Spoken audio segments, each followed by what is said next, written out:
commençons notre petit tour des places européennes à la fin du Moyen-Âge par un bâtiment et son décor, ce qui n'est peut-être pas plus mal après cette si aimable présentation. En 1339, Ambrogio Lorenzetti réalise dans le Palazzo Pubblico de Sienne ce cycle de fresques que vous avez sous les yeux et où sont figurées donc une allégorie du bon et du mauvais gouvernement et leurs effets sur la ville et sur la campagne. L'objectif du cycle est d'émouvoir le spectateur et d'orienter ses choix politiques. Il faut lui montrer combien le gouvernement communal est souhaitable et combien serait affreux si un pouvoir de type monarchique, une tyrannie, telle est la qualification qui est utilisée dans le cycle, s'installait à Sienne. Et donc, le cycle présente une image effroyable de la ville soumise aux tyrans. Les bâtiments, vous le voyez, tombent en ruine et toute activité économique est arrêtée, sauf celle, hélas, du forgeron qui doit fabriquer les armes. Surtout, l'insécurité règne dans les espaces ouverts de la ville. Nous avons un homme qui gît tué au premier plan, une femme qui est saisie par des hommes armés. Donc, tout se passe de manière tragique. Sur le mur d'en face, pour bien marquer l'opposition, nous avons en revanche la vue sereine et rassurante de la ville bien gouvernée. Alors, les activités commerciales y fleurissent, la construction, nous avons des chantiers, la construction témoigne de l'essor de la ville. Pardon. Une allégorie de la sécurité, à la fois, vous le voyez, séduisante et menaçante, domine le panorama entre la ville et la campagne, juste au-dessus de la porte qui marque la transition entre l'intérieur et l'extérieur, donc un point éminemment symbolique. La vie s'épanouit dans les espaces ouverts, images vraisemblables, les commerces, les différentes activités sont assez crédibles, réalistes, naturalistes, donc vraisemblables, mais non pas réelles. Et en effet, nous avons ce groupe de femmes qui dansent, alors que, nous le savons, les normes de la ville interdisaient de danser et de jouer sur les places publiques. Par ailleurs, ces figures sont légèrement hors échelle par rapport aux autres qui les entourent, et donc leur taille est légèrement majorée. Elles sont une représentation symbolique de l'harmonie, de la concorde qui doit régner entre les citoyens. Ces fresques nous indiquent ainsi que la place joue un rôle important dans la vie des habitants des villes à la fin du Moyen-Âge, aussi bien que dans leur imaginaire. Il faut toutefois immédiatement nuancer cette affirmation, car d'autres éléments du paysage urbain eurent un poids bien supérieur. Tout d'abord, les remparts, que Jacques Le Goff a défini, je le cite, « l'élément essentiel pour la prise de conscience urbaine au Moyen-Âge ». Ici aussi, l'imaginaire rejoint la réalité, comme nous le montre cette gravure de Michael Wohlgemuth pour les chroniques de Hartmann Schedel. Il s'agit du livre illustré le plus ambitieux du XVe siècle, une chronique universelle qui est ornée de quelques 1800 gravures, dont 32 illustrent de manière fiable, très fiable, des villes européennes. Plusieurs autres gravures, en revanche, montrent des images beaucoup plus fantaisistes de villes d'Europe ou d'autres continents.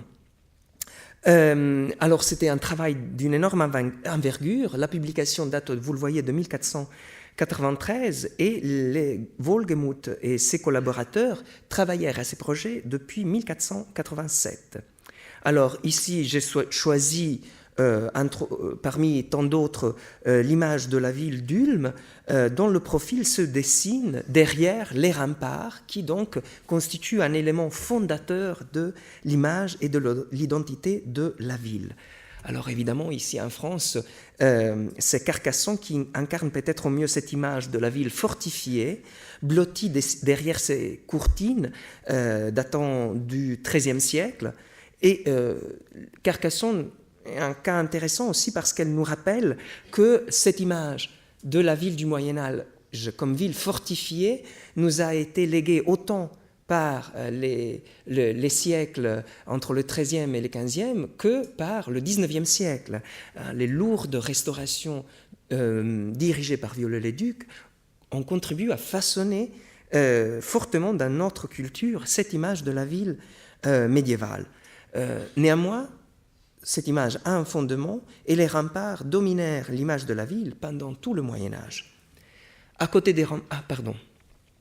Et pour vous montrer que les hommes du Moyen-Âge déjà attribuaient ce rôle important aux remparts dans l'imaginaire de la ville, je vous montre ce tombeau de l'évêque de Arezzo, Guido Tarlati, qui célèbre l'évêque qui fut en même temps, pendant de son vivant, le seigneur de la ville.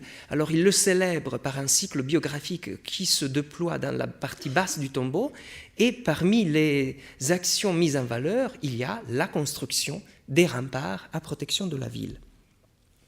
À côté des remparts, il y a le pont, qui lui aussi constitue l'un des monuments vedettes des villes. J'ai choisi parmi les ponts célèbres le pont Valentré de Cahors, bâti dans la première moitié du XIVe siècle. Il est le dernier des 3 grands ponts de la ville. Il n'est peut-être pas le plus important, mais il est bien conservé. Et là encore, la réalité qui est témoignée par cette imposante structure bien conservée rejoint l'imaginaire, le sceau des consuls de la ville de Cahors, j'espère que c'est suffisamment lisible, représente justement un pont. Donc il nous dit une fois encore la centralité de ce genre de construction. Pour la place, il n'en va pas tout à fait de même, et cela a des conséquences. À l'époque médiévale, la réflexion sur la place n'a jamais atteint le même niveau de conscience et la même profondeur que la théorisation sur les remparts, par exemple. Cet état des choses s'est répercuté sur les études modernes, et rarement la place médiévale a fait l'objet de travaux monographiques aussi riches et poussés que d'autres aspects de la ville. Ceci est toutefois en train de changer, notamment depuis une trentaine d'années, grâce à la complexité et à la variété grandissante des études sur les villes médiévales. Celle-ci nous restitue un panorama multiforme et vivant qui s'enrichit constamment des apports différents mais convergents des historiens de l'architecture, des historiens de l'urbanisme, des spécialistes de la pensée politique ou de l'esthétique. Je voudrais mettre à profit ces sollicitations en évoquant quelques exemples de places dans des villes italiennes, allemandes, françaises ou flamandes entre le XIIIe et le XVe siècle. Le temps qui m'est imparti ne permettra pas évidemment de donner un tableau exhaustif. Je serai obligé de laisser de côté bien des aspects intéressants.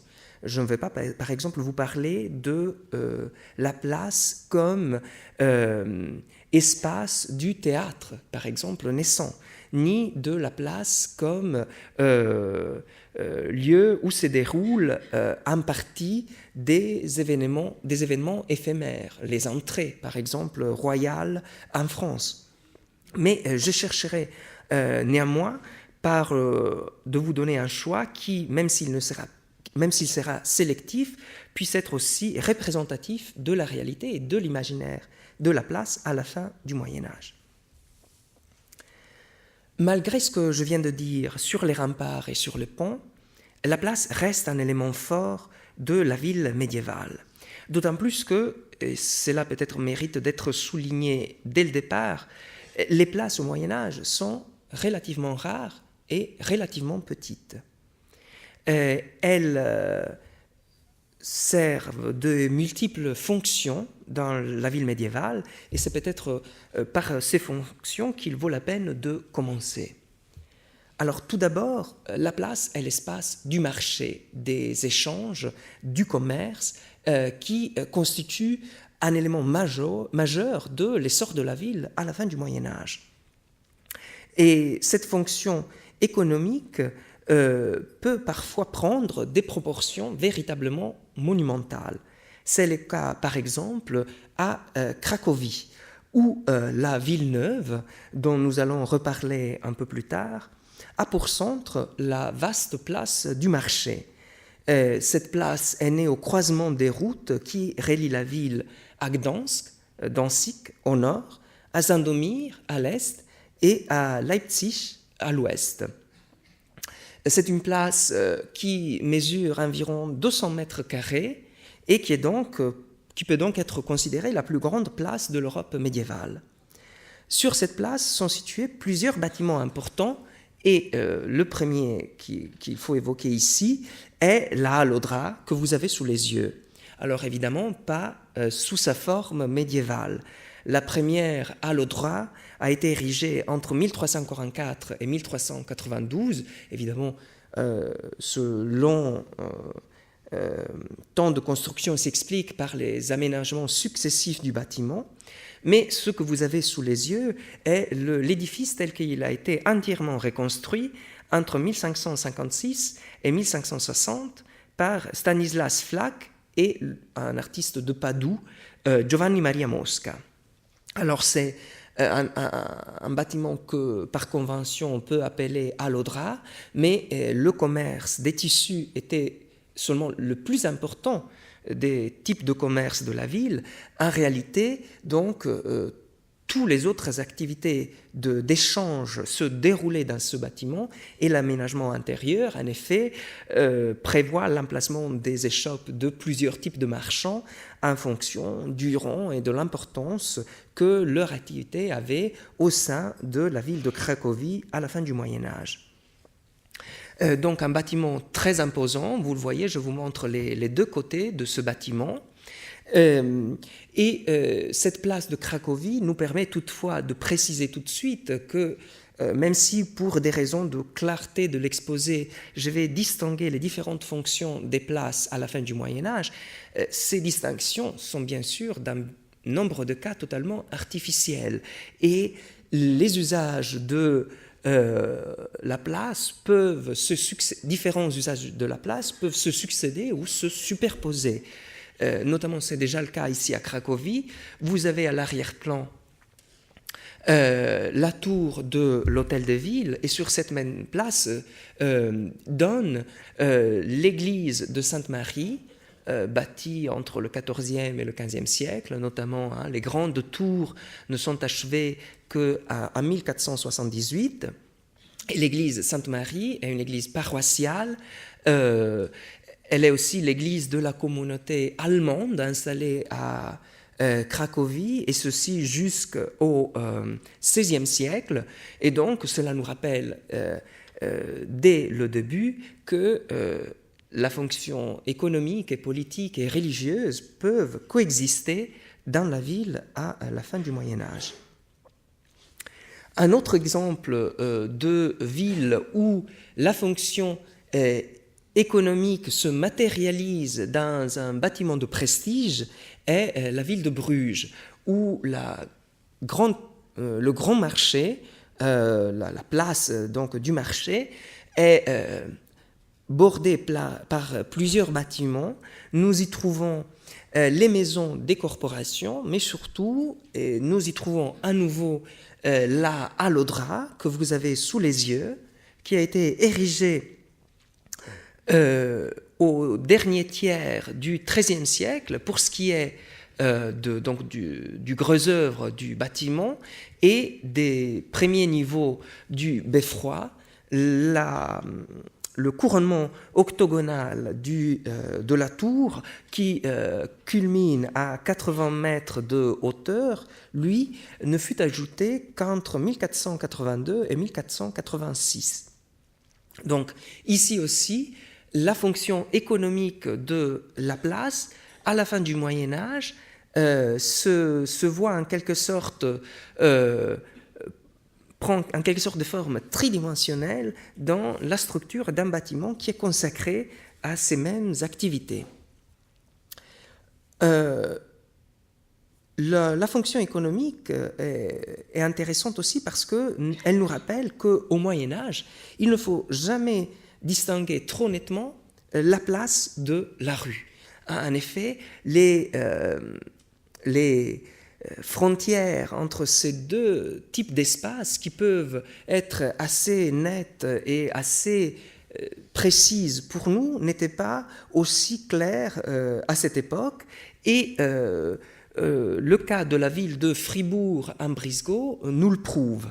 Ici, alors nous avons, vous avez sous les yeux une vue qui date de 1644. Celle que nous serons tentés de qualifier d'emblée de place et que nous voyons ici est le parvis de l'église principale de la ville, mais ce n'est pas ici que se déroulaient les activités économiques principales. Le marché se tenait en effet dans cette très longue rue qui traverse toute la ville médiévale, et les études des urbanistes nous montrent bien que déjà autour de 1300, vous avez ici un plan qui restitue la ville autour de 1300, et bien déjà autour de 1300, les activités commerciales étaient concentrées sur la Marktgasse, donc la rue du marché qui traverse tout le cœur de la ville ancienne. À côté ou en même temps ou à côté des activités et des fonctions économiques, il faut évoquer aussi l'usage politique de la place. La place est très tôt le lieu des réunions des organismes qui gèrent l'activité politique dans la ville. Par ailleurs, l'un des noms de l'hôtel de ville dans le nord de l'Italie est Broletto. Broletto.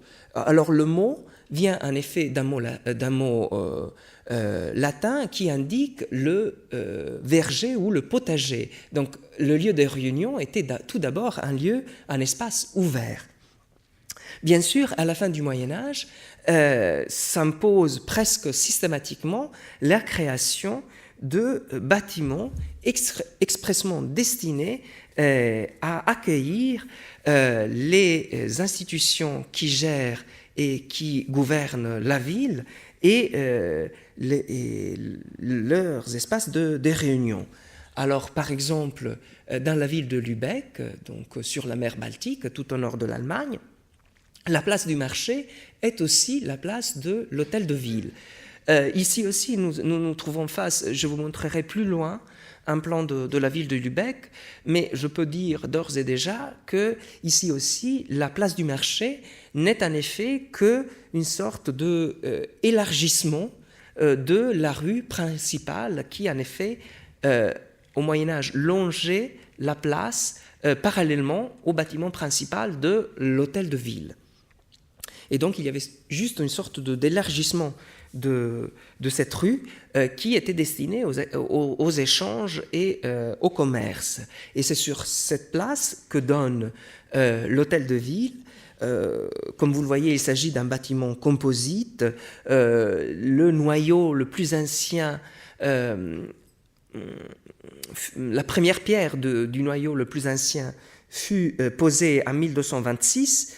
Le bâtiment principal fut érigé autour de 1300, puis il y eut plusieurs additions au milieu du XIVe siècle, puis pour cette partie-là au milieu du XVe siècle, et encore nous avons cette loggia qui date des années 1570-1571. Le profil du bâtiment est marqué par ces tourelles couronnées de flèches en cuivre. Vous en apercevez quelques-unes sur cette image. Vous en verrez d'autres sur l'une des prochaines images qui, en quelque sorte, constituent une expression pérenne et durable de l'orgueil de la ville pavoisée. Alors, la fonction donc politique de la place se déplace à la fin du Moyen-Âge de l'espace ouvert à ces bâtiments. Et c'est surtout dans les régions densément urbanisées où des villes importantes sont proches les unes des autres, des autres, pardon, que la construction de grands hôtels de ville, mis en valeur par les places qui s'ouvrent devant eux, devient une affaire de prestige et donc révèle un contexte d'intense rivalité entre les communautés urbaines. Ceci se voit très bien en Italie, ceci se voit très bien aussi en Flandre, où le commerce et l'industrie et le commerce de la laine garantit à la fin du Moyen-Âge un essor considérable à toute une série de villes. Alors, nous pouvons prendre le cas de Bruges. Alors, vous retrouvez sur cette image qui vous montre un détail d'une gravure du XVIe siècle. Alors, vous retrouvez donc le Rote Markt, donc le grand marché avec ses alodras et le bœuf froid. Et à côté, vous avez le Bourg, donc la place qui réunit les fonctions administratives. C'est ici que se concentrent les fonctions administratives, le gouvernement de la ville, mais aussi des territoires qui sont soumis à son autorité. Alors le nom même de la place trahit le fait que s'y trouvait anciennement la forteresse, le château. Mais à la fin du Moyen-Âge, donc c'est un espace autour duquel se sont réunis quelques-uns des bâtiments les plus importants de la ville. Nous y avons, de ce côté-ci, la très vénérable et très ancienne collégiale de Saint-Donatien, c'était donc au côté sud, et en face, sont érigés les bâtiments principaux du pouvoir municipal. Alors, il y a ici le sanctuaire, la basilique du 500, qui abritait la relique la plus importante de la ville, et juste à côté, l'hôtel de ville, qui dont la première pierre est posée par le comte Louis de Malle en 1376. Alors, le gros œuvre de construction de l'hôtel de ville était achevé en 1397. Je peux peut-être vous montrer justement une image de la façade de l'hôtel de ville. Mais le voûtement des espaces internes n'intervint qu'en 1402. Donc, de l'autre côté de cet édifice par rapport à la basilique du Saint-Saint, nous avons la chancellerie qui, vous le voyez, elle date désormais pleinement de la Renaissance. Sur cette façade à 2 étages, nous trouvons une affirmation orgueilleuse de l'importance de la ville, puisque nous avons entre les deux niveaux 24 écus qui portent les armoiries des territoires soumis, des villes placées sous la juridiction de Bruges. Et je ne m'attarde pas sur le décor sculpté, d'autant plus que celui-ci a été entièrement refait après les destructions intervenues en 1792.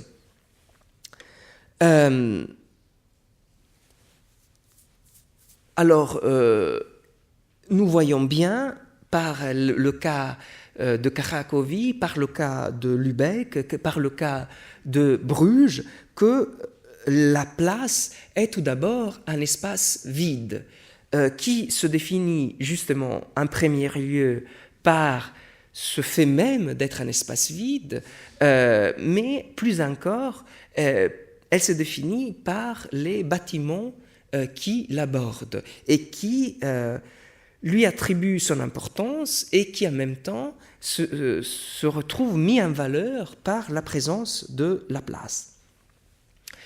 La rivalité entre les villes flamandes dont je parlais à l'instant peut être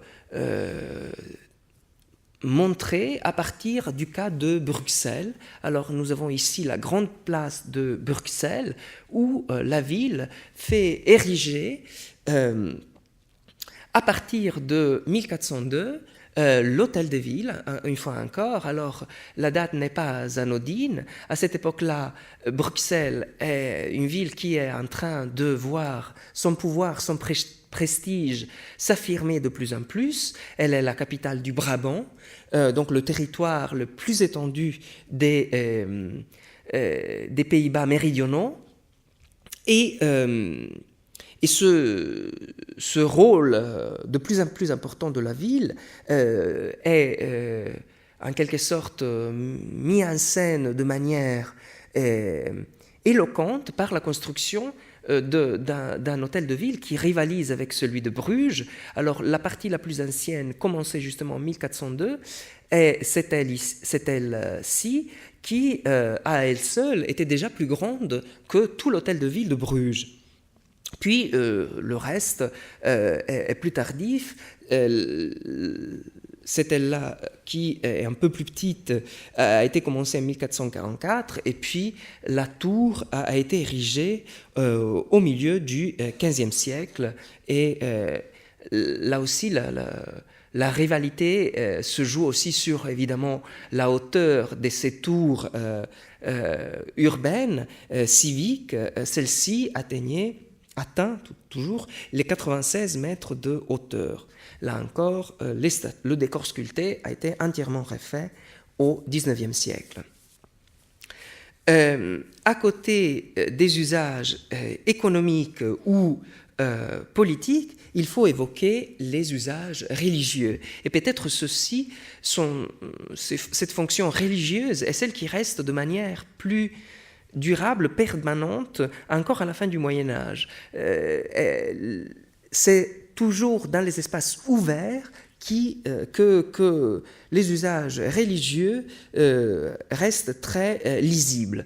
Tout d'abord, par exemple, par la présence de chaires à l'extérieur des bâtiments. Alors ici, nous avons l'exemple de la cathédrale de Prato, en Toscane, tout près de Florence. La façade de la cathédrale, alors la cathédrale date essentiellement des XIIIe et XIVe siècles. La chaire que nous voyons aujourd'hui est l'œuvre de deux des sculptures les plus célèbres de la première Renaissance, Donatello et Michelozzo. Mais elle remplace une chaire plus ancienne qui se trouvait tout à fait au même emplacement.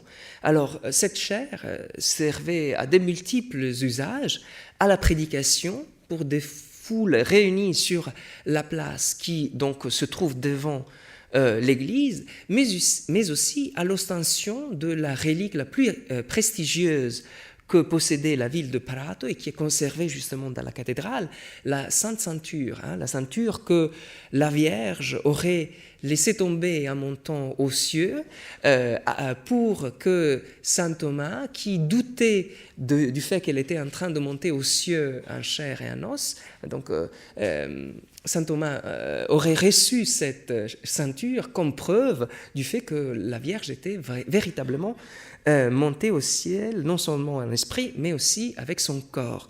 Alors évidemment, une légende totalement apocryphe, mais qui faisait de Prato à la fin du Moyen-Âge un centre de pèlerinage important, et la relique pouvait être montrée aux pèlerins à partir de cette chaire. Un cas qui vous est peut-être plus familier, celui de la cathédrale Saint-Pierre de Nantes, où nous trouvons aussi dans l'angle entre les contreforts de la tour sud de la façade occidentale, nous trouvons une chaire. Alors ici, c'est plutôt quelque chose qui est lié à la prédication, puisque, en effet, l'intégration d'une chaire dans la façade de la cathédrale est liée au succès de la prédication de Saint Vincent Ferrer, qui mourut à Vannes en 1419, et la prédication de Saint Vincent Ferrer et de ses continuateurs qui suscitèrent un élan extrêmement fort en Bretagne, et de la présence de cette chaire témoigne donc de cet élan des fidèles. En même temps, le cas nantais nous permet de nous rappeler que nous devons nous méfier évidemment des places que nous pouvons admirer dans les villes aujourd'hui, même dans des villes où des très nombreux monuments médiévaux sont conservés. Par exemple, à Nantes, la place sur laquelle la cathédrale donne n'est pas du tout une place médiévale. Alors déjà, il faut peut-être rappeler que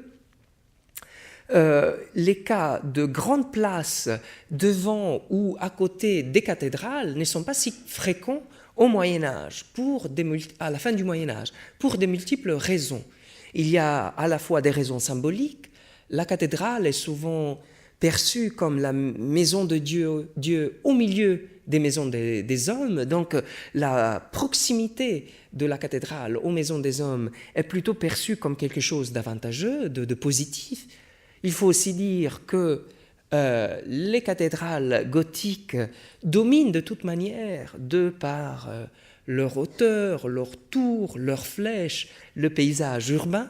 Il n'y a pas besoin de les dégager du tissu urbain pour les rendre visibles. Elles sont déjà par elles-mêmes, par leur taille et leur élévation, visibles de très loin, même avant d'approcher la ville. Et surtout, les grandes cathédrales gothiques qui dépassent par leur monumentalité, dans la plupart des cas, les bâtiments qui les ont précédés, eh bien, ces grandes cathédrales gothiques s'insèrent dans un tissu urbain qui est déjà figé et qui est très dense. Donc, toute destruction entraîne des tensions. Toute destruction aussi est coûteuse et donc on limite les démolitions nécessaires à la construction de ces cathédrales. Donc rarement la cathédrale donne sur des places d'une grande taille. Nantes ne faisait pas exception puisque le dégagement de la cathédrale de tous les côtés est un processus qui est engagé dans la seconde moitié du XVIIIe siècle et qui est lié aux nouvelles conceptions de l'urbanisme de l'époque des Lumières. Et quant à elle, la place qui se trouve devant la cathédrale, elle n'a été réalisée que sous le Second Empire et à la fin des années 1860. En revanche, il faut rappeler que la chaire extérieure était plutôt tournée vers un autre espace ouvert qui se trouvait sur le côté sud et qui était le cimetière. Et là encore, cela nous permet de rappeler que les hommes du Moyen-Âge pouvaient avoir une perception plus nuancée que la nôtre des frontières qui existent, non seulement entre rue et place, mais aussi entre place et cimetière.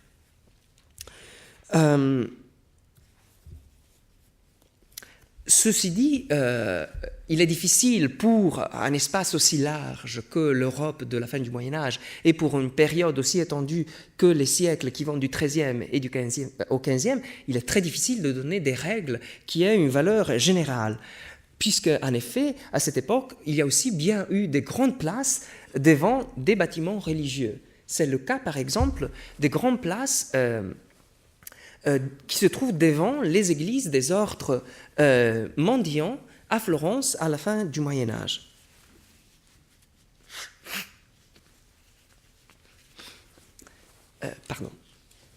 Alors, vous avez à gauche l'église de Santa Croce, qui est l'église des frères mineurs, à droite l'église de Santa Maria Novella, qui est l'église des frères prêcheurs. Devant Sainte Marie Nouvelle, les travaux d'ouverture d'une grande place débutent en 1288. Mais c'est des travaux d'une très grande envergure et en 1301, donc une quinzaine d'années après, les démolitions nécessaires au dégagement de la place sont toujours en cours. Et de même, c'est au XIVe siècle qu'on aménage la place devant l'église Santa Croce. Et à cette époque-là, on perce aussi les rues qui débouchent sur cet espace. Des espaces qui étaient essentiellement destinés à la prédication. Et la création de deux places aussi énormes n'a pas été sans conséquence sur les bâtiments mêmes, sur les deux églises en elles-mêmes. Vous le savez peut-être déjà, vous le voyez en tout cas ici, les deux façades ne datent pas du Moyen-Âge. La façade de l'église Sainte-Marie Nouvelle est l'œuvre de l'architecte Léon Battista Alberti, donc nous sommes dans la seconde moitié du XVe siècle, et la façade de l'église Santa Croce est une création néogothique du XIXe siècle. Et on a avancé une hypothèse assez plausible pour expliquer l'état d'inachèvement de ces deux façades. Et c'est justement la présence de ces espaces qui aurait en quelque sorte inhibé la construction des façades à cause de la pression engendrée par le fait que la façade venait servir de point focal de l'attention de tous ceux qui accédaient à la place. Il faut aussi se rappeler du fait qu'il y avait déjà, si j'ose utiliser une expression un peu trop moderne, une opinion publique très engagée et très sévère. Il ne faut pas oublier qu'à la fin du Moyen-Âge, nous avons un taux d'alphabétisation des habitants qui est relativement élevé et que les couches supérieures de la population étaient donc assez cultivées pour avoir leur mot à dire sur les choix d'urbanisme, d'autant plus qu'elles étaient normalement, et surtout dans les communes de l'Italie centrale et septentrionale, directement impliquées dans le gouvernement de la ville. Donc, l'usage religieux, là encore, un exemple qui nous rappelle qu'il ne faut pas trop nettement séparer, puisque, en effet, des activités de prédication extrêmement importantes pouvaient se dérouler sur des places, non pas liées à des églises, mais à des bâtiments publics. Vous avez ici donc une peinture sur panneau du milieu du XVe siècle qui montre Saint Bernardin de Sienne, donc un prédicateur extrêmement célèbre de son vivant, déjà vénéré comme un saint avant sa mort, lui aussi un frère mineur, un franciscain. Et donc, il est présenté en train de prêcher sur la place principale de la ville de Sienne, mais la place qui se trouve devant le Palazzo Pubblico, donc le palais de la commune. Je souligne un petit détail amusant.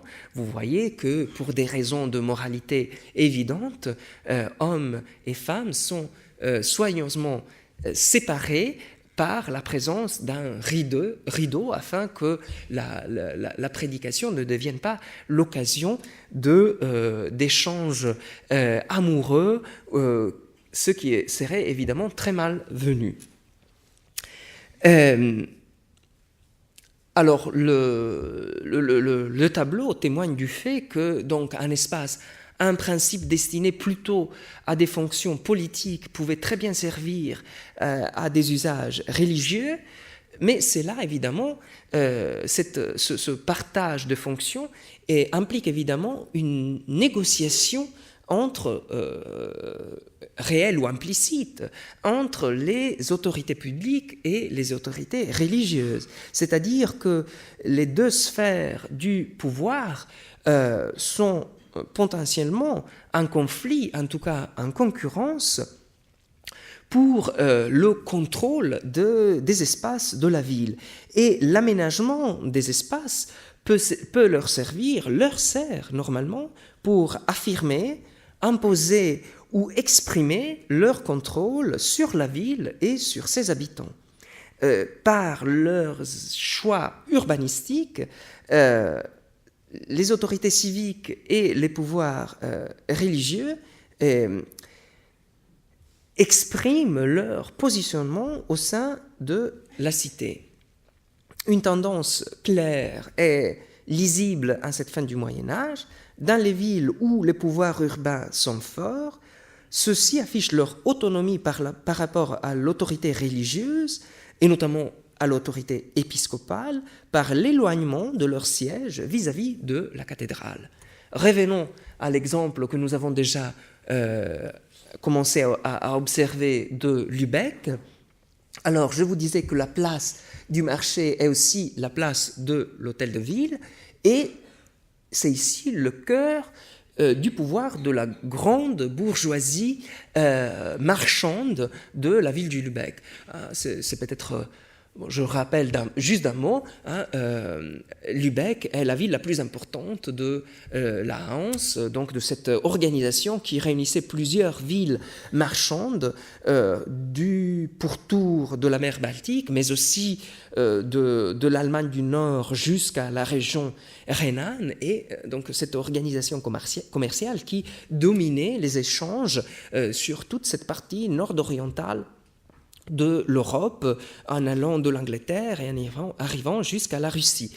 Donc le patriciat urbain est extrêmement puissant et il affirme son autorité et son autonomie en s'emparant du cœur même de la ville. Mais vous me direz, il y a une église à l'arrière-plan. Bien sûr, mais cette église que je vous montre dans cette autre image qui permet de mieux en apprécier l'ambition monumentale, eh bien cette église n'est pas la cathédrale, c'est l'église Sainte-Marie qui est justement l'église paroissiale du patriciat urbain et qui est bâtie entre le milieu du XIIIe et le milieu du XIVe siècle.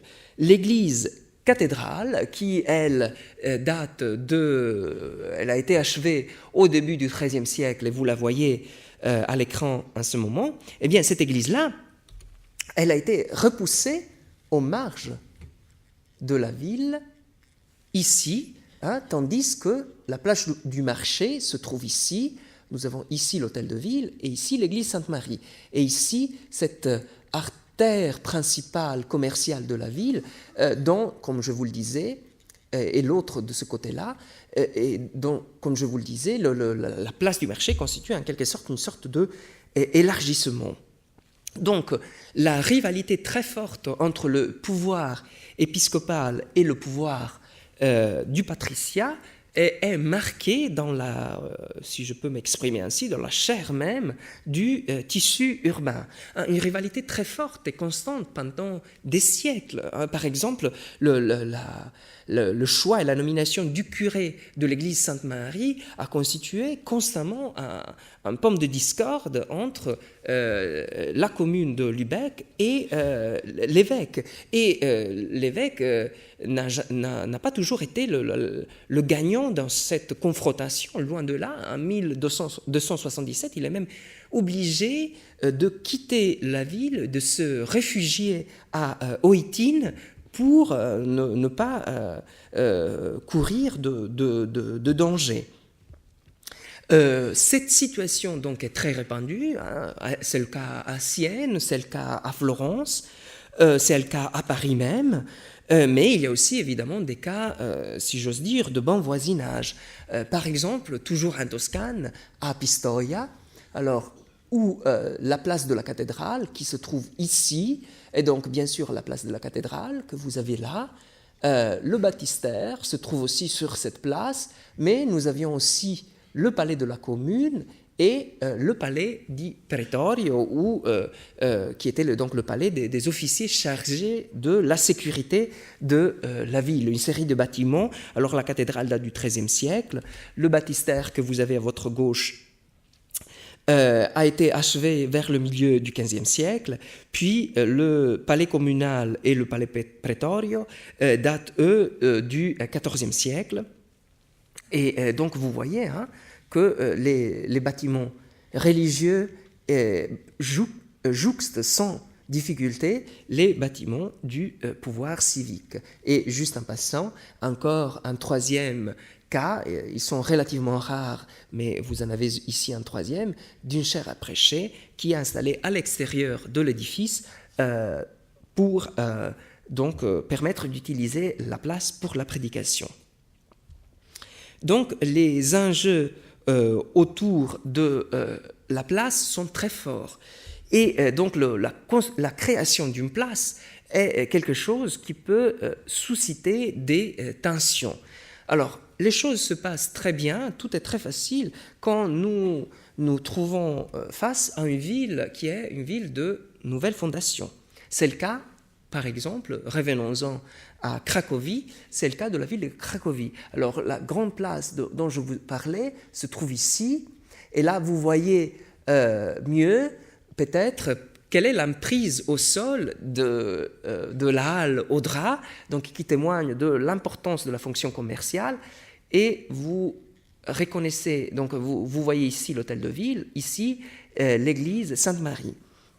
Et tout autour, vous voyez qu'un quadrillage parfaitement ordonné permet à la ville neuve de s'organiser de manière très régulière autour de ce cœur pulsant, battant de la ville, de la vie économique, politique et religieuse de la ville.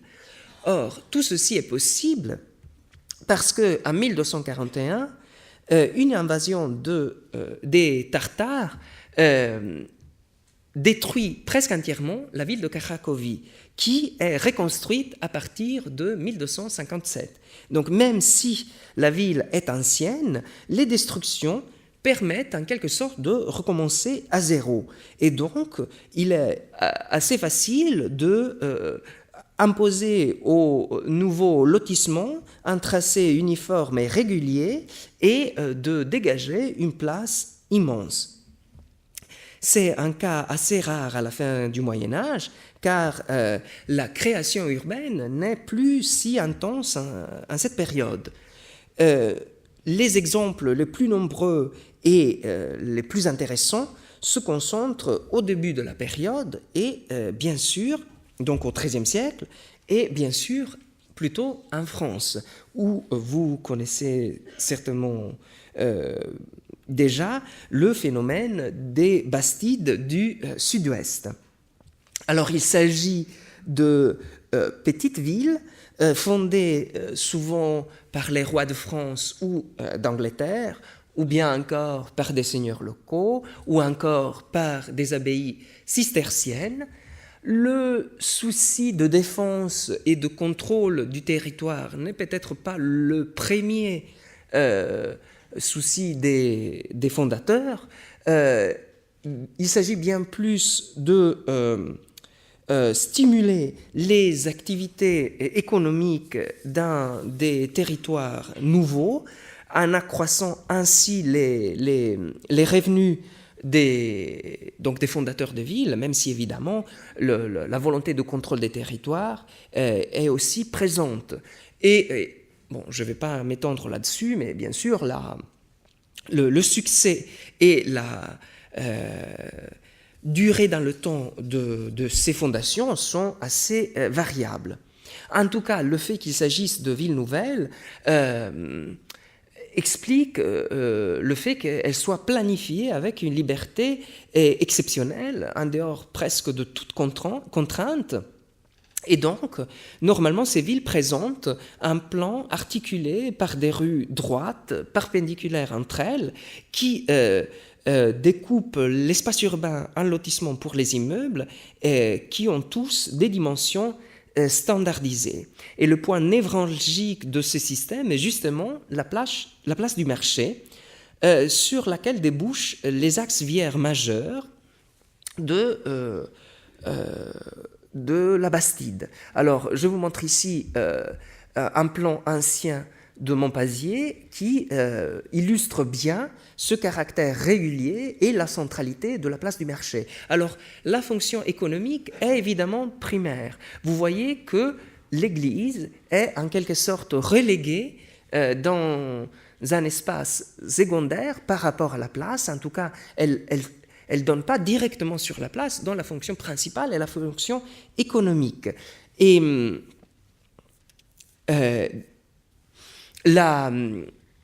comme souvent dans les places médiévales, l'accès à la place ne se fait pas par des rues qui débouchent sur les côtés, mais bien plus par des rues qui permettent d'atteindre la place aux angles. Alors normalement, dans la plupart des cas, la place médiévale est située à l'écart des grandes voies et rues et axes de la communication, justement pour permettre aux activités les plus diverses de s'y dérouler sans être perturbées par le flux des passages.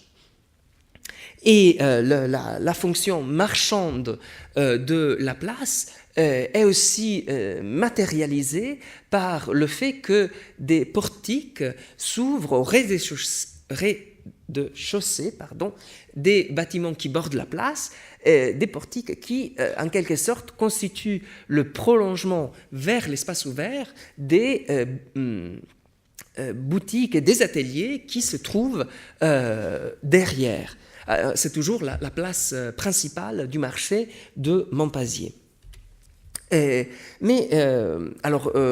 J'insiste sur cette fonction économique, mais bien sûr, il faut rappeler qu'elle n'est pas l'unique fonction. Il y a aussi des fonctions politiques. C'est ici que se déroulait la cérémonie de fondation de la Bastide. C'est sur la place du marché que se déroulait la cérémonie de fondation de la Bastide. Alors, c'est ici qu'on élevait le poteau qui portait les enseignes du fondateur. C'est ici aussi que les représentants du souverain ou du seigneur rendaient la justice quand ils se rendaient dans la Bastide. Mais la place prend aussi une fonction vraiment, elle semble aussi au niveau des proportions générer véritablement la ville. Ça se voit plutôt bien dans le cas de Monpazier. Alors là, le plan est relativement tardif et donc la structure ancienne n'est plus parfaitement lisible, mais si on cherche à restituer mentalement le plan idéal au moment de la fondation, on s'aperçoit que la place constitue en effet, les dimensions de la place constituent en effet donnent là aux dimensions des lotissements, de tous les autres lotissements de la ville. C'est-à-dire que la place du marché forme à peu près un carré. Alors, tous les autres lotissements sont constitués par des rectangles dont un côté, le plus petit, a la même longueur que le côté de la place du marché, et le côté long est en effet le côté de la place du marché multiplié, la longueur de la place du marché multipliée par la racine carrée de 2. Donc avec un système proportionnel qui a évidemment été pensé avant la fondation de la ville. Mais le cas de Cracovie ou le cas des Bastides du sud-ouest de la France, je le disais, sont des cas plutôt rares. Normalement, à partir du XIIIe siècle, le tissu est déjà figé et est dense. Donc chaque intervention suscite ou peut susciter des conflits. Nous en avons une preuve à Avignon. Dans la seconde moitié du XVe siècle, les chanoines de l'église Saint-Agricole veulent élargir le parvis en démolissant quelques maisonnettes. Alors, les habitants du quartier s'opposent. Sur la place agrandie, ils prétendent, accourant immédiatement les gamins du voisinage, les écoliers et les étudiants, et leurs jeux et leurs cris troubleront la paix des riverains. Les biens des habitants seront certainement endommagés par des jets de pierre. En cas d'agression militaire, la défense du quartier sera bien plus difficile dans une place très grande. Et le Mistral soufflera avec plus de violence, ne trouvant pas d'obstacle. En plus, cette nouveauté enlaidira la rue et le parvis et déformera l'aspect de la ville. Donc vous voyez, les arguments des habitants du quartier révèlent clairement la variété des enjeux mis en cause par l'élargissement de la place et qui touchent à tous les domaines, la vie sociale, la sécurité, le confort, l'esthétique. Et la création d'une place est donc toujours un acte lourd de signification et de conséquences. Ce n'est pas un hasard si les villes se dotent très tôt par rapport à la période dont je m'occupe ce soir, d'institutions et d'officiers chargés de normaliser et d'encadrer la gestion des espaces ouverts. Bien évidemment, non pas les places uniquement, mais aussi les rues. Alors, justement, à Avignon, les statuts des maîtres des rues datent de 1246. À Rome, nous avons la première liste des magistri edificiorum, des maîtres des bâtiments, en 1227. Tous ces fonctionnaires, ces officiers sont chargés tout d'abord de s'assurer et de garantir l'efficacité et la sécurité du réseau des rues et des places d'un point de vue hygiénique, mais il y a aussi évidemment une volonté de contrôler l'espace public. Par exemple, en 1294 à Bologne, 8 officiers assistés de 4 notaires et d'un arpenteur vérifient l'emplacement de 460 bornes en marbre plantées par la commune 40 ans plus tôt. Ces bornes avaient déjà été installées, d'autres sont installées en cette année 1294 afin de délimiter l'espace public contre les empiètements. On mesure la largeur des rues, on recense les balcons, les auvents, les portiques. Donc, on a non seulement des normes qui sont édictées pour protéger l'espace public, mais il y a aussi un contrôle efficace qui est mis en place. Dans les villes des grandes monarchies, la France, l'Angleterre, une action similaire réellement efficace ne se développe qu'au XVe siècle. Mais la construction, la création d'une place n'est pas qu'une source de confrontation. Il y a aussi des cas positifs. Je vais vous en présenter un, même si vous verrez que les zones d'ombre ne manquent pas non plus ici. Alors là, il nous faut quitter la France et nous déplacer à Nuremberg. Jusqu'au début du XIVe siècle, la ville de Nuremberg, en tant que telle, n'existe pas, si j'ose dire. Il y a plutôt 2 entités urbaines distinctes, séparées, comme vous le voyez, par la rivière Pegnitz. Au nord, autour de l'église paroissiale Saint-Sebald, il y a une agglomération qui se constitue dès la fin du XIe siècle et dont la physionomie est marquée par la présence du château. En effet, c'est surtout des familles d'officiers et de membres de l'administration liés au château qui vivent dans cette agglomération. Au sud, nous avons un autre centre qui se développe et qui, au XIIIe siècle, s'organise autour de l'église paroissiale Saint-Laurent. Ici, nous trouvons plutôt des artisans et des marchands. Les 2 entités sont réunies au XIVe siècle et plusieurs interventions urbanistiques et architecturales fortes marquent la naissance de cette nouvelle entité unitaire qui est la ville de Nuremberg. Nous avons la construction des remparts, une seule enceinte protège désormais celles qui étaient avant 2 entités séparées à partir de 1320. Et nous avons aussi la création d'une nouvelle place, ici, la place du marché, un marché commun fondé tout près de la Pegnitz. J'ai dit un fleuve, mais en effet c'est une rivière, hein. La Pegnitz.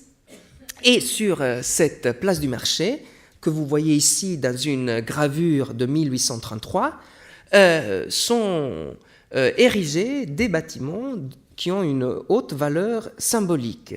Alors la fondation du marché date de 1349. La création de cette place se fait de manière relativement peu conflictuelle parce qu'elle s'est faite aux dépens d'une communauté qui ne peut tellement, d'une communauté fragile qui ne peut pas tellement faire valoir ses droits, puisque les terrains nécessaires au dégagement de la place sont saisis à la communauté juive. Donc vous voyez qu'il y a aussi un côté sombre. Mais bon, cette place devient néanmoins le signe de la nouvelle unité des deux communautés fondatrices de cette entité commune, et la création de l'église Sainte-Marie, que vous avez à droite, marque aussi en quelque sorte le caractère neutre de la place et unificateur, puisque cette église n'est ni du ressort de la paroisse Saint-Zébald, ni du ressort de la paroisse Saint-Laurent. Et un peu plus tard, entre 1385 et 1396, on érige aussi sur la place une grande fontaine monumentale. Mais je ne m'attarde pas là-dessus, nous parlerons à la fin de quelques autres fontaines italiennes plus tôt. Alors, si les motivations sont suffisamment fortes, toutefois, on n'hésite pas à intervenir, même lorsque le tissu urbain est très dense. Alors, je prends l'exemple de la place de la Signoria à Florence, donc la place qui prend les dimensions et la forme que nous lui connaissons toujours au cours du XIVe siècle. De manière progressive, mais avec un projet clair. Alors je vous la montre d'abord dans une image ancienne, ce tableau du tout début du XVIe siècle, qui montre donc le prédicateur, c'est un dominicain, Jérôme Savonarole, mené au bûcher. Alors là encore, ça me permet aussi de rappeler que les usages de la place les usages éphémères de la place pouvaient être divers et variés et pas toujours heureux selon notre point de vue. Mais faisons une image un peu plus récente, même si elle est aussi relativement ancienne, puisqu'elle date du 19e siècle. Alors, nous trouvons la place telle qu'elle se présente aujourd'hui. Et le bâtiment qui en marque la physionomie est le Palazzo Vecchio, donc le palais de la commune qui a été fondé en 1299. Or, aujourd'hui, nous dirions la façade principale du bâtiment est celle-ci. Lors de sa fondation, sa façade principale était celle-là, puisque la place, à l'origine, était plutôt l'espace que nous trouvons ici, donc au nord du Palazzo Vecchio. Le dégagement de cette énorme place, relativement énorme, c'est une place très grande pour le centre-ville ancien de Florence, eh bien, c'est quelque chose qui se met en place petit à petit au XIVe siècle. La décision d'élargir la place vers l'ouest est prise en 1307. L'objectif est évidemment tout de suite de l'étendre jusqu'à donc de l'agrandir jusqu'à la mettre en axe avec la rue qui commence à peu près ici et qui conduit jusqu'à la place de la cathédrale. Donc le cœur politique et le cœur religieux de Florence, qui sont bien distincts, seront mis en communication d'un point de vue monumental et symbolique. l'extension actuelle est atteinte en 1385 et à cette époque-là, la place est entièrement pavée. Hein, ce qui est, toutes les rues, toutes les places ne sont pas pavées à la fin du Moyen-Âge. Cela marque l'importance de cette place par rapport aux autres. Et la construction du tribunal des corporations et de la loggia, qui intervient aussi au XIVe siècle, fait partie intégrante de ce projet de rénovation du corps monumental de la ville. Dans les années 1380, les autorités citadines imposent aussi des normes strictes aux maisons donnant sur la place. Et elles imposent en effet à ces édifices d'avoir un revêtement en pierre au moins sur une hauteur de 8 brasses. Et on interdit aussi, et ça pour toutes les places et les rues, de bâtir des éléments en saillie à une hauteur inférieure à 2 brasses. Et ceci pour une, je cite donc la norme édictée à ce moment-là, pour une plus grande beauté de la ville de Florence. En effet, le souci esthétique est très important dans cette intervention, et un urbaniste et un historien de l'architecture italien, Enrico Guidoni, a souligné qu'il y a certainement aussi la volonté de mettre en perspective le Palazzo Vecchio. Alors, en effet, la rue principale qui débouche sur la place est celle qui provient de la cathédrale, donc qui débouche ici, et qui permet donc de voir le Palazzo Vecchio de cette manière-là. C'est-à-dire qu'on ne voit pas principalement une façade, mais un angle. Et cette vue d'angle devient très tôt, à partir du XIIIe siècle, quelque chose qui caractérise les places toscanes, d'abord pour les bâtiments religieux, puis aussi pour les bâtiments civiques. Le jeu de perspective souligne la plasticité du monument, en exalte la masse, la tridimensionnalité, comme s'il s'agissait d'une énorme sculpture. Je vous montre un autre cas précédent, la place de la ville de Massa Marittima, donc c'est le cas de la cathédrale qui date du XIIIe siècle et dont le point de vue privilégié permet de l'observer, donc met en valeur l'arête qui est matérialisée par la rencontre entre la façade principale et la façade évidemment, la cathédrale n'est pas orientée, donc en tout cas la façade gauche, le flanc gauche de l'église. Alors, et cela évidemment amène aussi, dans nombre de cas, et c'est le cas ici aussi, à traiter et orner le côté d'une manière aussi riche et importante que la façade.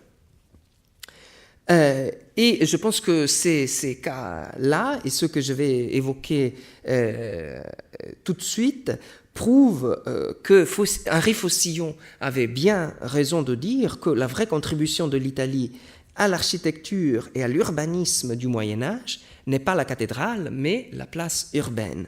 Alors, le cas de Gubbio le prouve peut-être d'une manière encore plus impressionnante. Alors, Gubbio est une ville de Ombrie et la Piazza Grande, la grande place, se trouve ici. Alors, ce qui est absolument saisissant de cette place, c'est qu'elle a été réalisée sur une terrasse artificielle qui s'ouvre de manière scénographique sur la ville et sur la vallée que Gubbio domine. Et alors, peut-être le maître mot pour parler de cette place est justement celui de visibilité. La place se met en scène et est visible depuis la ville, mais elle aussi permet de dominer visuellement le périmètre urbain et les alentours. Et elle est située à un endroit stratégique, là où les 4 quartiers de la ville ancienne se rejoignent, et sur elle donne les bâtiments les plus importants des autorités civiques, le palais des consuls ici, le Palazzo Pretorio, donc les officiers chargés de la sécurité, ici. La construction de la place est décidée en 1321 et procède assez rapidement. Le palais des consuls est bientôt achevé. Vous le voyez ici et vous voyez qu'on a mis tout aussi en valeur la façade qui donne sur la place et la façade, celle-ci, qui donne sur la ville.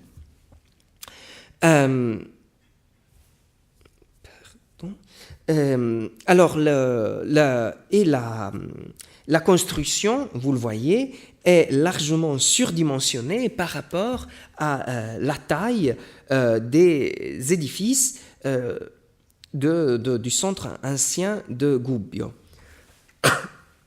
Alors, le gouvernement communal lance ce projet très ambitieux pour des raisons de prestige, mais il reste bientôt inachevé, puisque en 1350, la famille Gabrielli prend le pouvoir et instaure une seigneurie. Donc, ça marque la fin du gouvernement populaire et la place reste inachevée. Le Palazzo Pretorio et la place elle-même ne furent complétées qu'au siècle suivant, autour de 1480. Et c'est alors que la place prend ses dimensions actuelles. Alors, j'insiste sur la partie visible, mais la partie, disons, invisible, le soubassement est tout aussi intéressant et impressionnant. Il s'agit de fondations puissantes qui rivalisent avec le gigantisme de l'architecture de l'Antiquité tardive, et il est sûr que les bâtiments de la Rome antique ont constitué une référence et un modèle pour l'architecte ou les architectes. Il se peut qu'en effet, ce soit un architecte en particulier, un certain Angelo d'Orvieto, qui est responsable de la conception de la place et des bâtiments qui la dominent. Donc ces grandes structures voûtées en berceau sont à la fois des structures qui servent à soutenir l'esplanade, mais aussi sont des structures qui ont été utilisées pour des fonctions pratiques. On y trouve en effet notamment 27 toilettes avec un système de gestion des eaux très sophistiqué, des tuyaux construits dans la masse même des murs qui soutiennent la place permettent, en utilisant l'eau des pluies, d'assurer l'hygiène de ces espaces souterrains, à demi souterrains. Un autre cas d'une place assez ambitieuse, même si elle n'est pas aussi exceptionnelle que la place de Gubbio, un autre cas choisi aussi parmi les villes d'Italie centrale et notamment parmi les villes d'Ombrie. Et c'est le cas de la place principale de la ville de Pérouse, alors qui est une place qui me permet de rappeler que la formation de ce genre d'espace peut être un processus extrêmement long dû à la sédimentation d'actes successifs qui, donc, la création d'une place ne relève pas toujours d'un projet cohérent défini dès le départ, bien au contraire. Alors, la place principale de Pérouse est celle-ci. À l'origine, il s'agissait d'un grand espace ellipsoïdal qui faisait à peu près cette taille-là, et qui donc, cet espace, c'était une vaste esplanade qui s'étendait entre les deux collines sur lesquelles la ville s'est développée. Puis, entre la fin du XIIIe et le début du XIVe siècle, la partie nord de cet espace, qui est celle-ci, se définit comme une véritable place, tandis que la section méridionale, là, devient plutôt une large rue flanquée de bâtiments de prestige. Au XVe siècle, la cathédrale est agrandie. La cathédrale est ici. L'ancienne cathédrale était là. Et au XVe siècle, on transforme l'ancienne cathédrale et on en fait le transept d'une nouvelle cathédrale, dont la nef vient empiéter très profondément sur cette partie nord qui était la véritable place et la coupe en deux. Donc la partie qui se trouve donc au nord de la nouvelle cathédrale est transformée ou disons se voit destinée essentiellement aux activités commerciales, elle devient la place du marché, et ici, cette partie-là, qui est la seule qui peut être perçue comme la véritable place ancienne de Pérouse aujourd'hui, eh bien celle-là devient la place où se groupent les bâtiments qui réunissent les institutions les plus importantes de la ville. On a la cathédrale, mais on a aussi les bâtiments où sont installées la commune, puis aussi les maisons des principales corporations, celles des changeurs, celles des notaires et celles des marchands. Alors là, je vous montre donc le Corso Vannucci, cette grande rue prestigieuse qui s'installe là où il y avait la partie sud de cet espace primordial, si j'ose dire, que constituait la première place du cœur de Pérouse. Et puis voilà la place principale qui, vous le voyez, est ornée d'une grande fontaine monumentale. Alors, parce que, en effet, j'ai dit à l'instant que la place est un vide qui se définit par les édifices qui l'entourent, mais elle aussi quelque chose qui se définit par les monuments qui y sont installés. Et les fontaines sont certainement les plus importants parmi ces monuments.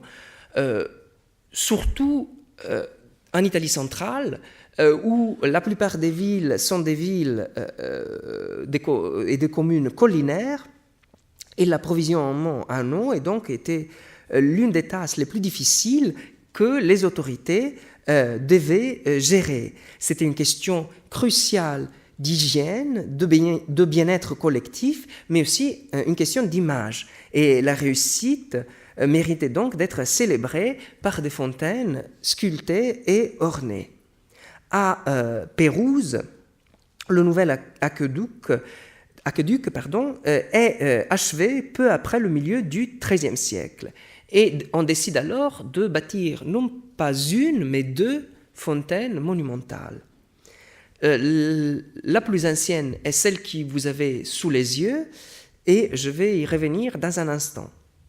Je commence parmi la plus récente, qui était située, les sources nous disent, in pede plate, au pied de la place, ce qui veut dire, on en a situé l'emplacement plutôt là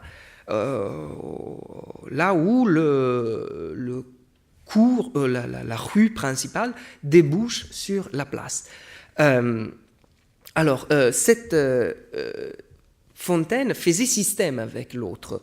Celle que vous avez sous les yeux et qui est appelée couramment la Fontana Maggiore, la fontaine principale, avait plutôt une fonction de prestige.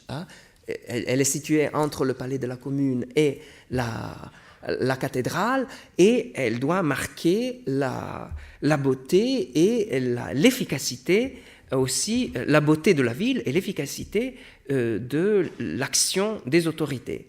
L'autre, c'était plutôt la fontaine qui avait la fonction pratique d'assurer l'accès à l'eau aux habitants à une époque où, évidemment, l'eau courante n'existait pas dans les maisons. Et c'est sans doute cette fonction pratique qui explique la disparition précoce de la fontaine, puisque, en effet, on sait qu'elle fut démolie entre 1301 et 1308, et sans doute suite à des problèmes aux canalisations qui se manifestèrent très tôt et qui rendirent évidemment inutile le déploiement de richesse et d'orgueil que constituait la fontaine quand elle avait été inaugurée. Alors de cette fontaine, il nous reste quand même les fragments sculptés qui, à côté des documents conservés, ont permis de restituer donc une fontaine constituée par 2 vasques rectangulaires, emboîtées l'une dans l'autre et adossées à un mur. Alors, l'ambition des autorités communales est témoignée par l'envergure de l'artiste qui fut appelé à réaliser cette commande, qui est Arnolfo di Cambio, qui est l'un des 3 principaux sculpteurs de la première période gothique en Italie, qui à cette époque-là travaillait plutôt pour le roi de Naples, et en effet les autorités municipales de Pérouse sont même obligées d'écrire à Charles d'Anjou pour lui demander d'autoriser Arnolfo di Cambio l'autoriser à quitter Rome, où il se trouvait, où il travaillait pour le roi de Naples, qui était également sénateur de Rome, quitter Rome pour se rendre à Pérouse. Et vous voyez quelle invention extraordinaire a dû être cette fontaine. Des personnages assoiffés étaient représentés. Vous avez sur la gauche cette femme âgée qui est toute tendue vers l'eau qui finalement est offerte généreusement aux habitants. Et à droite, nous avons plutôt un infirme qui est en train, semble-t-il, de découvrir ses jambes en partie paralysées et qui lui aussi peut finalement profiter de la réussite de l'exploit technique que représentait la création de cette fontaine. Et les autorités communales ne manquent pas de se rappeler au bon souvenir des habitants finalement comblés, puisque, vous le voyez, des personnages assis qui représentent certainement, presque certainement, des administrateurs donc communaux, étaient également représentés sur la fontaine et donc s'exhibaient pour recevoir la gratitude de la communauté urbaine. Et ce qui est impressionnant, c'est que cette deuxième fontaine est commandée, j'espère avoir dit qu'elle a été exécutée entre 1277 et 1281, si je ne l'ai pas fait, je viens de le faire. Donc, et cette fontaine est commandée alors que l'autre fontaine, celle qui est destinée plutôt à donner une image frappante de la ville, était encore en cours d'exécution, puisque celle-ci fut réalisée entre 1276 et 1278 par les 2 autres grands sculpteurs de cette période en Italie. Donc les 3 ont travaillé à Pérouse pour des fontaines, Nicola et Giovanni Pisano. Et alors vous le voyez, il s'agit d'une fontaine à 3 niveaux, surmontée par un groupe en bronze au sommet. Et là aussi, la maîtrise de la fonte du bronze, c'était quelque chose d'exceptionnel. Donc, ça témoigne une fois de plus de l'ambition.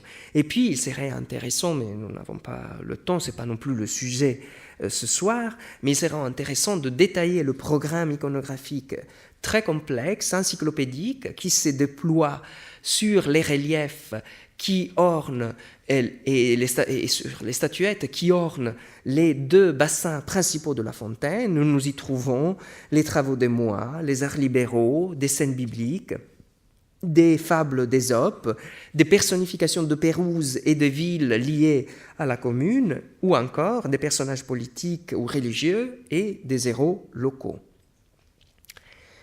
En effet, ça c'est assez typique de la commande de villes en Italie à la fin du Moyen-Âge. Les autorités communales privilégient dans leur commande les arts monumentaux, les œuvres produites au service de la collectivité qui véhiculent un message qui est destiné à façonner et souder l'identité collective. Pardon.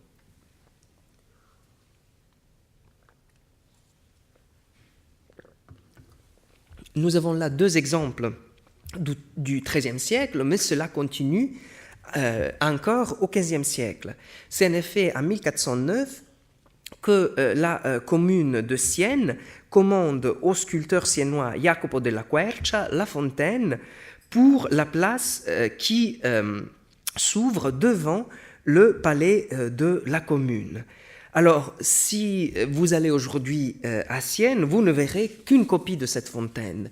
Cette photo qui date d'avant son déplacement en 1878 vous montre la fontaine du XVe siècle. Mais les fragments des sculptures originales, abîmés par des siècles d'intempéries, ont dû être enlevés de la place et après moult déplacements, sont aujourd'hui exposés au musée de Santa Maria della Scala.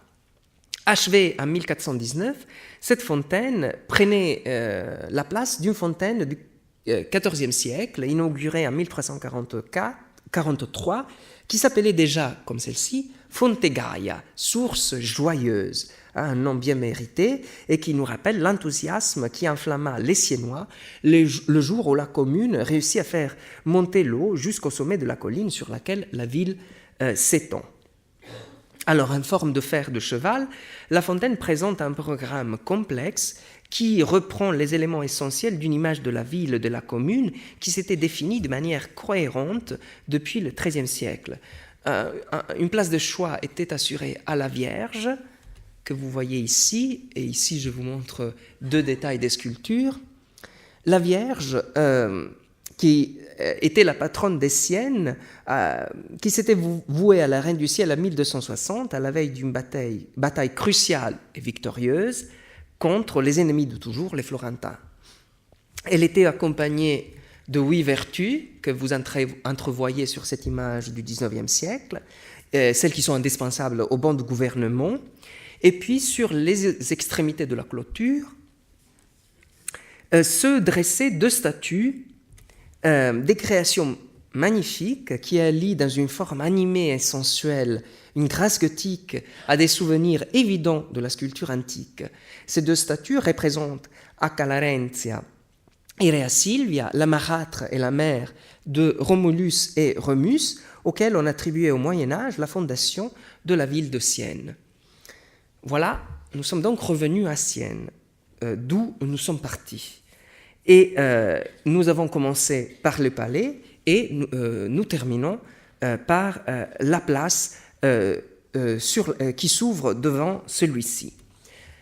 La voici, le palais, la fontaine dont nous venons de parler, et puis cette place qui est certainement l'une des plus belles réussites de l'urbanisme médiéval en Italie. Elle prit cette forme de manière définitive en 1346-47, lorsqu'elle fut pavée en briques, et briques divisées en 9 secteurs par des bandes de pierre grise que vous arrivez, j'espère, à apercevoir. Alors, 9 secteurs, ce n'est pas un hasard. La ville de Sienne est alors régie par les 9, comme on les appelle. Donc, le gouvernement est constitué de 9 fonctionnaires principaux, et donc c'est sans doute à eux qui fait allusion cette répartition de la place. Quant à la forme en elle-même, on a évoqué une coquille, on a évoqué aussi le manteau déployé de la Vierge, patronne de Sienne.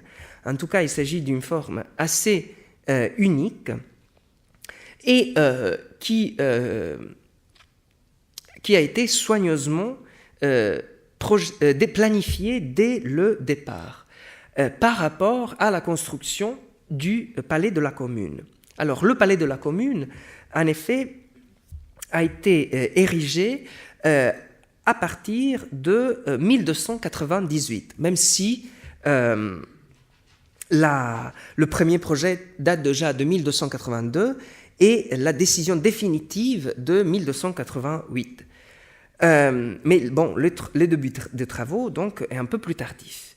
La partie la plus ancienne est le bloc central. Les ailes ne sont érigées qu'en 1307 à 1310. Elles doivent abriter les appartements du podestat et du conseil de neuf. Et puis elles sont surélevées, parce que les deux étages les plus anciens sont seulement le rez-de-chaussée et le premier étage. La surélévation date de la fin du XVIIe siècle. Et ces ailes devaient abriter donc l'appartement du podestat et l'appartement du conseil des neufs, justement. Ici aussi, nous nous trouvons dans une ville collinaire, je le disais, et ce palais aussi, donc, comme à Gubbio, repose sur des fondations dont la monumentalité, le gigantisme même, donne presque le vertige si on voit le palais de derrière et d'en bas. Mais évidemment, ici, ce travail d'ingénierie époustouflant n'est pas mis en scène, c'est plutôt donc la façade sur la place qui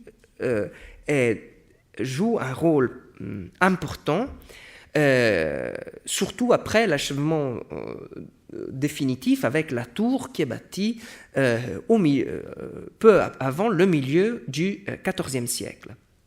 Donc, et j'insiste tellement sur l'hôtel de ville parce que celui-ci est vraiment, dès le départ, conçu comme l'élément générateur de la ville. La place s'ouvre comme un éventail devant lui, et même avant le début des travaux de construction, l'image de la place est prévue dans les moindres détails par la législation.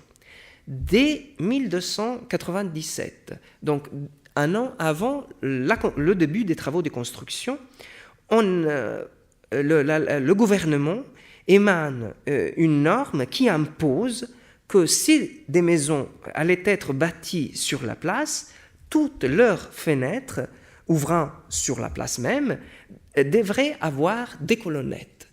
Et donc, vous voyez, c'est la forme des fenêtres de l'hôtel de ville, et avant la construction même de l'hôtel de ville, on impose que toutes les maisons privées qui seront construites autour de la place devront se conformer à ce modèle. La norme interdit également la construction de balcons et de tout autre élément faisant saillie par rapport aux façades. Et donc, on a évidemment planifié dès le départ un nouveau centre pour la ville, homogène et harmonieux. Ce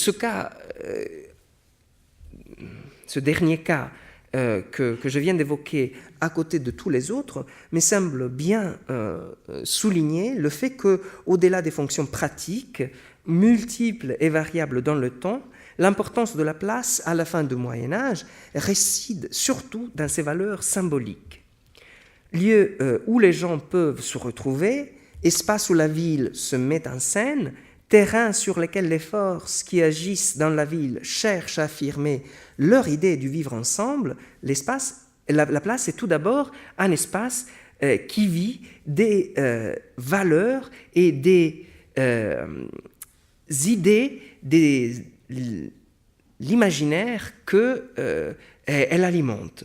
Dans la place prennent forme non seulement les besoins des citadins, mais aussi la conception qu'ils se font de leur rôle au sein de la cité, voire de leur région et au-delà. Et c'est sur cette conclusion que je voudrais terminer, même si je reste bien sûr à votre disposition si vous avez des questions, si j'ai suscité des curiosités. Et merci de votre attention.